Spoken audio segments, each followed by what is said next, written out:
nombre del Padre, del Hijo y del Espíritu Santo. Amén.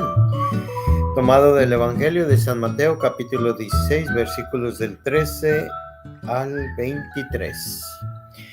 Cuando llegó Jesús a la región de Cesarea de Filipo, hizo esta pregunta a sus discípulos: ¿Quién dice la gente que es el Hijo del Hombre? Ellos le respondieron: unos dicen que eres Juan el Bautista, otros que Elías, otros que Jeremías o alguno de los profetas. Luego les preguntó: ¿y ustedes quién dicen que soy yo? Simón Pedro tomó la palabra y le dijo: tú eres el Mesías, el Hijo del Dios vivo. Jesús le dijo entonces: dichoso tú, Simón, hijo de Juan, porque esto no te lo ha revelado ningún hombre, sino mi Padre que está en los cielos.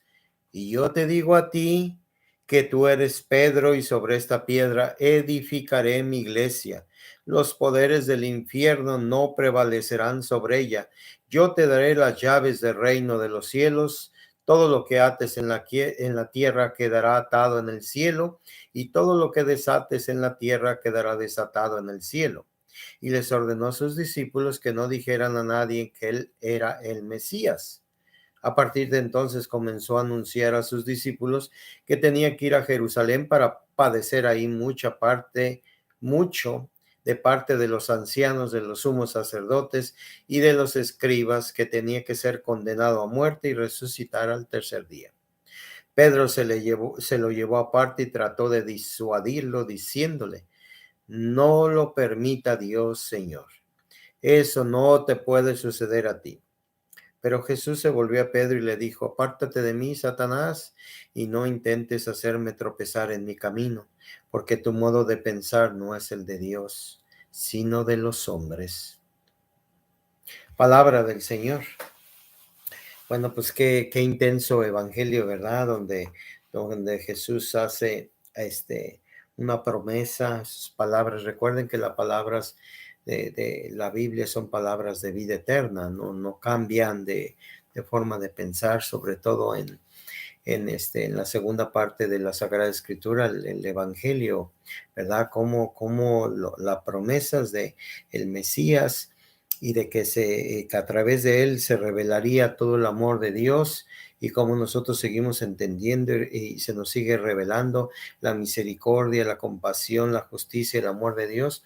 Cada día la iglesia se le revela más a través del Espíritu Santo. Pero situándonos un momento en este tiempo en la cual Jesús viene al mundo, y qué pasaba en el entorno del pueblo judío, ¿verdad? Del pueblo de Israel. Lo que sucedía era una opresión muy fuerte de parte del Estado romano, y una corrupción muy grande de parte de las autoridades judías. Entonces, hebreas, ¿verdad? Los judíos, pues es su religión judía.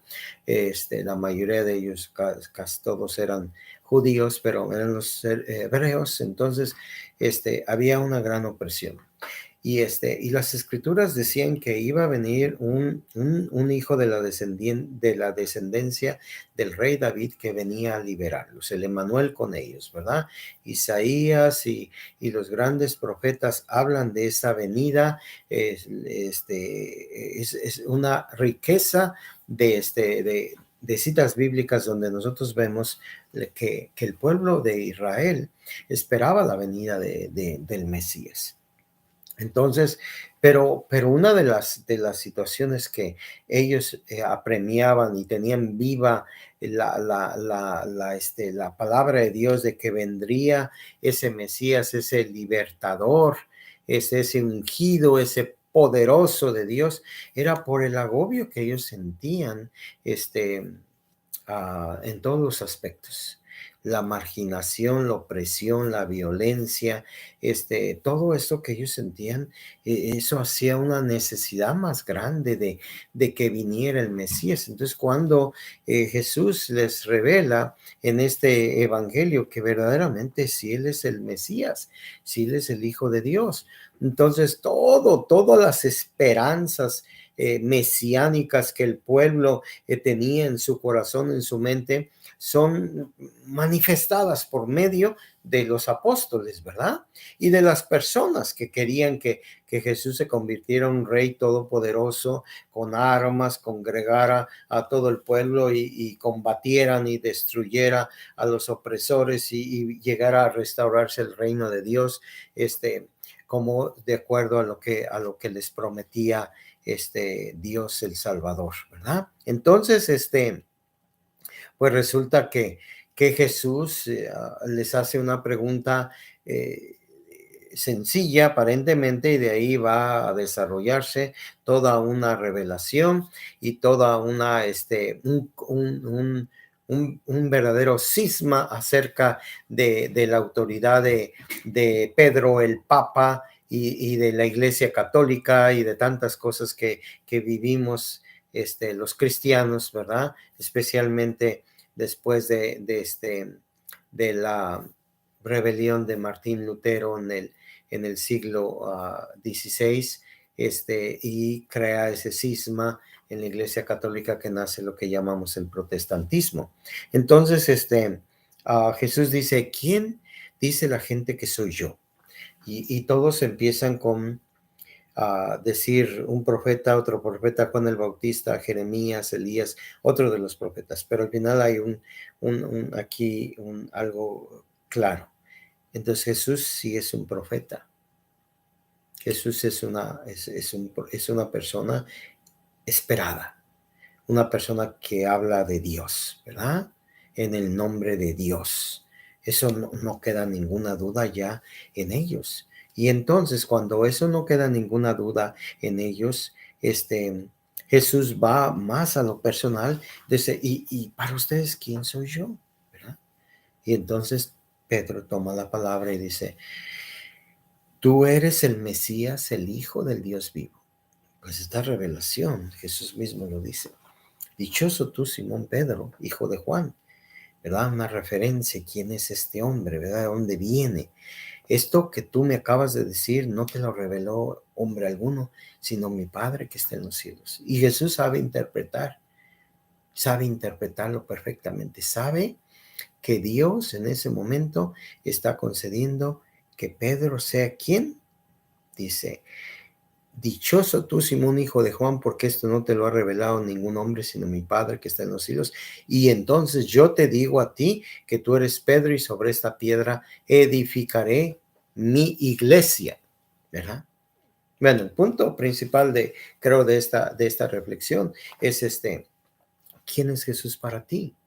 Podemos hablar de la otra parte, pero probablemente no nos va a alcanzar, y en otra ocasión hablemos de esta parte también de cómo Jesús le da esta autoridad a Pedro. Pero ¿quién es Jesús para ti? Lo que dicen los demás, pues es que el Papa dice que esto, es que el padre de la iglesia dice que esto, es que el obispo dice esto, es que el predicador esto dice, es que esto dice, es que, ¿y quién es? O sea, todo esto es una coincidencia, ¿ah? Porque Jesús es un ser extraordinario, es el Hijo de Dios, es el Salvador del mundo, es el Mesías, es el ungido. Es el único camino, verdad y vida que tenemos. Es el pan vivo bajado del cielo. Sus palabras son palabras de vida eterna. Es el verbo encarnado. Es todo. Jesús es todo. Pero todo eso lo hemos escuchado, lo hemos leído. ¿Y quién es para ti Jesús?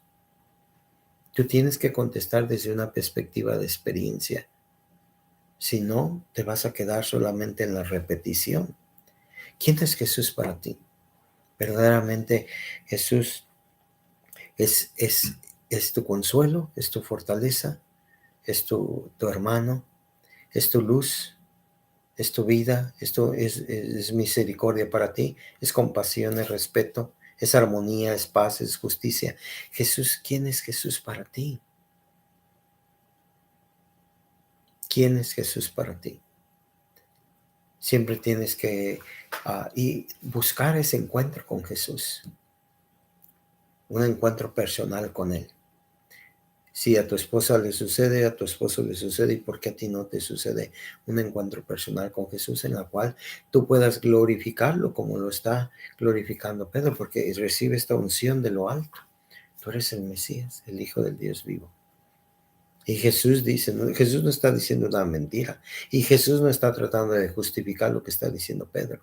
Lo que está tratando de decir es escuchar la revelación de Dios a través de las palabras que dice Pedro y hacer la voluntad de Dios a través de las palabras que dice Jesús. Entonces, tú eres Pedro y sobre esta piedra yo voy a edificar mi iglesia, no mi pedregal, como hay iglesias por todos lados, sectas, grupos religiosos, de por todos lados. Y no, es que el Señor me habló y me dijo que yo soy la iglesia. Sí, yo soy también la iglesia, pero de eso a que a ti te diga que tú tienes que hacer una otra iglesia, es otra cosa. Es que la iglesia católica pues fracasó, es que la iglesia es pecadora, es que esto fue antes de, es que la iglesia católica nació pues con Constantino, que se arrepiente por la influencia de su mamá y la visión que tiene en la guerra, donde se le revela una cruz, donde gana la guerra. Ahí sale la iglesia católica, pero no es cierto que Jesús la fundó, porque la iglesia no está fundada sobre un hombre, porque un hombre es pecador. Pues eso es lo que unas personas piensan, pero eso no es lo que Jesús nos dice aquí, porque dice que los poderes del infierno no van a prevalecer sobre ella. Toda la influencia de destrucción de la Iglesia Católica viene del demonio. Fíjense lo que dice la palabra de Dios. Todo ataque del demonio no la va a poder destruir, no va a prevalecer sobre ella. Siempre la ha atacado la iglesia. Claro, si atacó al que la construyó, a quien la formó, a quien la dejó, ¿cómo no va a atacar a todos sus miembros? A los papas, a los obispos, a los diáconos, a las religiosas, religiosos, misioneros, a los laicos, mujeres, hombres, niños, a todos va a atacar. Pero dice Jesús palabras de vida eterna. Acuérdate lo que es la Biblia. La Biblia son palabras de vida eterna. Dice, y no va a prevalecer sobre ella, no la va a dominar, no la va a oprimir, no la va a destruir, no la va a desaparecer, aunque toda la gente diga, ahora sí la Iglesia Católica está en terapia intensiva, ahora sí se acaba, como muchas personas están muriendo del COVID, y ahora sí, ya nadie la salva de esta. Y Jesús dice que no.